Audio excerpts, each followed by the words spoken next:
நான் உங்கள் சிப்பிப்பாறை ஜோதிடர் சாதிராகவன் ஜெயபாலாஜி.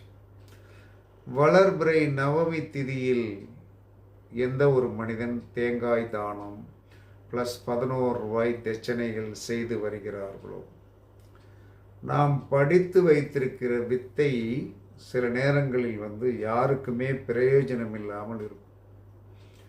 அப்போ நாம் படித்த வித்தை 100% என்ன சொல்கிறோன்னா வெற்றிகரமாக இருக்கணும், இந்த கல்வியால் பலர் நன்றாக இருக்கணும், நமக்கும் அதனால் ஒரு பிரயோஜனம் இருக்கும் என்று நினைப்பவர்கள் வளர்பிறை தேய்பிறை நவமி திதியில் 11 ரூபாய் தட்சணை ஒரு தேங்காய் தானம் செய்தால் கற்ற வித்தையால் உங்களுக்கு நல்ல செழிப்பு ஏற்பட்டு அந்த வித்தையின் மூலமாக பேரும் புகழும் கிடைக்கக்கூடிய ஒரு சந்தர்ப்பங்கள் கண்டிப்பாக கிடைக்கும். பரிசித்து பாருங்கள்.